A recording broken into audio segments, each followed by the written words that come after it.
Assalamualaikum warahmatullahi wabarakatuh. Kali ini saya akan mendemokan aplikasi penjadwalan sales menggunakan metode algoritma genetika.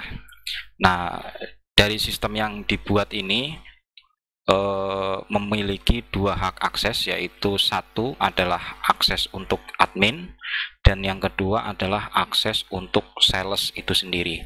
Saya langsung mulai demonstrasikan. Saya login sebagai admin terlebih dahulu, sebagai yang melakukan penjadwalan terhadap para sales. Saya login. Nah, ini tampilan utamanya. Muncul di sini ada jumlah pelanggan yang ada pada sistem dan jumlah sales yang ada pada sistem. Nah, kita klik untuk master datanya. Di sini administrator, yaitu untuk login saya sendiri atau login admin itu sendiri. Lalu di sini ada sales. Nah, di sini saya coba tambahkan data sales. Misalnya saya buat nicknya 04. Nama sales saya buat Gulmail Wahid. Teleponnya ini. Nah, target harian ini adalah target kunjungan dalam satu hari. Misalnya dalam satu perusahaan itu dibuat target sales itu harus mengunjungi 10 toko misalnya, begitu ya. Jadi ini sebetulnya sesuai dengan konsep yang dibutuhkan saja. Artinya masih bisa diubah atau masih bisa di customize sesuai dengan kebutuhan. Misalnya ini konsepnya saya buat target harian gitu ya. Ini saya buat target harian dari Gulmail Wahid ini adalah 10. Saya buat loginnya biar gampang. Saya buat sales 4. Passwordnya juga sales 4. Saya simpan. Nah, setelah ini muncul. Nah, di sini kalau mau edit tinggal klik edit aja. Tinggal dirubah lalu disimpan. Kalau mau hapus juga begitu, tinggal klik hapus aja. Jadi kita bisa menentukan sama untuk semua sales atau berbeda untuk masing-masing sales pada target hariannya. Lalu di sini ada data pelanggan. Data pelanggan akan sama ya. Saya tunjukkan dulu cara pencarian di sini. Misalnya pencarian di sini saya mau cari Soleh. Ini Soleh aktif ya, jadi pencariannya bisa ya. Oke, pencariannya bina. Lalu kemudian di sini ada master data pelanggan. Nah, master data pelanggan ini konsep penginputannya, edit dan hapus sama dengan bagian sales. Cuma perbedaannya ada mapnya atau ada basis GIS-nya. Saya coba tambah pelanggan. Nah, di sini saya tambahkan nama toko misalnya. Toko saya buat toko 6, nama pemilik 6 biar gampang ya. Alamatnya misalnya ini. Nah, di sini ada peta atau map, di sini juga ada koordinat. Nah, koordinat ini nggak perlu diinput secara manual, artinya kita tinggal klik misalnya lokasi tokonya misalnya ada di sini misalnya. Ini misalnya ada di sini, saya klik aja di sini tek. Nah, di sini koordinatnya langsung ketemu. Saya misalnya rubah di sini, koordinatnya juga langsung berubah. Lalu kemudian saya input nomor telepon, lalu email si pelanggan, lalu saya simpan.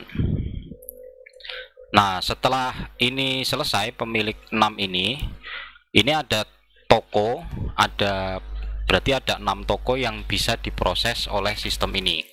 Nah, makin banyak sebetulnya contohnya semakin bagus, tapi saya simulasikan 6 supaya lebih mudah dimengerti.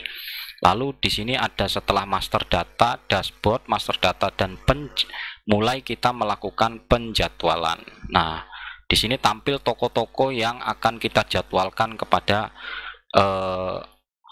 masing-masing sales. Lalu langsung kita ini tampil ya, datanya ini sesuai dengan data pelanggan yang kita input di bagian data master. Nah, ini kita katakanlah mau kita proses semuanya, langsung kita jadwalkan. Nah, di sini saya langsung jadwalkan. Nah, ini setelah dijadwalkan, ini akan mengambil data masing-masing sales. Nah, ini ada yang 1 kali, ada yang 1 kali, ada yang 2 kali, ada yang 2 kali. Ini dihasilkan dari metode atau perhitungan algoritma genetikanya. Mana perhitungan algoritma genetikanya? Kita bisa klik di sini output proses GA di JavaScript. Nah, ini prosesnya seperti ini. Ini prosesnya seperti ini. Nah, ini apa namanya? Saya tidak bisa menjelaskan secara terperinci ya. Pastinya teman-teman juga kalau mau pakai ini pastinya sudah punya bahan untuk menganalisanya. Intinya di sini dan misalnya saya mau membangkitkan yang dibangkitkan berapa, misalnya crossovernya itu saya defaultkan 10 ya. Untuk saya defaultkan 10 kromosom 10 yang saya bangkitkan.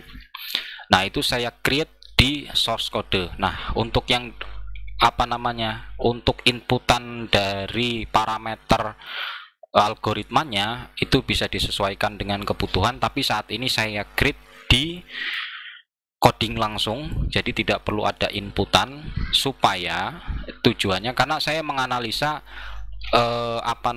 inputannya itu rata-rata sama ya, atau paling tidak ya segitu yang dibutuhkan begitu. Jadi saya create aja manual daripada kita input susah, jadi kita langsung ngambil keputusan dari default rumus yang kita buat. Nah, setelah muncul jadwal sales di sini, jadwal sales ini tersimpan di bagian sini. Nah, artinya jadwal sales ini jadwal sales yang terakhir yang kita buat. Nah, misalnya kita mau buat penjadwalan baru, bagaimana? Ya di sini kita buat kita jadwalkan lagi, nanti otomatis jadwal di sini akan terupdate yang terbaru. Nah, ini kan terpencar ke Ridwan, ke Supriyanto, ke Solehudin, ke Kulmail. Nah, ini tokonya tanggalnya berapa. Nah, di sini prosesnya ada tanggal, ini kan tanggalnya sesuai dengan tanggal hari ini ya, yang ada di komputer saya, sesuai tanggal hari ini. Nah, misalnya tokonya lebih banyak lagi, bagaimana? Kalau tokonya lebih banyak lagi, maka bisa jadi, misalnya contoh, si Ridwan ini mengantarkan ke 20 toko, misalnya. Di sini terjadwal dia melakukan kunjungan ke tokonya itu misalnya 20 kali. Kita lihat di sini, si Ridwan itu punya target berapa? Oh, dia targetnya 6 dalam satu hari. Artinya pada tanggal 23 ini maksimal dia hanya 6 kunjungan toko. Target dia dari perusahaan. Lah, sisanya bagaimana? Karena kan dia melakukan kunjungan ke 20 toko. Nah, berarti yang 20 toko itu 6-nya akan diproses atau dikunjungi pada tanggal 24 besok. Ini otomatis nanti akan ada tanggal 24-nya. Dan itu untuk yang 6 berikutnya. Nah, kan masih ada sisanya lagi kan, karena baru 12 toko. Nah, untuk yang 6-nya lagi bagaimana? Berarti dia ke tanggal 25. Artinya terus menerus begitu. Dan sistem pembagian ini secara rata. Artinya dibagi rata kepada sistem perhitungannya saya bagi rata. Jadi semua tidak nganggur. Misalnya ada 6 sales dan 6 toko, maka ya masing-masing sales akan kunjungin satu toko. Jadi semua sales akan bergerak begitu atau bekerja. Nah, ini untuk prosesnya sudah selesai sampai di sini untuk bagian penjadwalannya, dan ini jadwalnya bisa dicetak ya. Ini jadwalnya bisa dicetak. Sales. Lalu kemudian kita login ke bagian salesnya. Misalnya saya login sebagai sales 1, passwordnya saya jadwal sales. Nah, sales 1 atau si Ridwan ini cuma punya satu jadwal pada tanggal 23. Nah, bagaimana kalau sales yang lainnya? Misalnya tadi kita buat sales 4 ya, sales 4,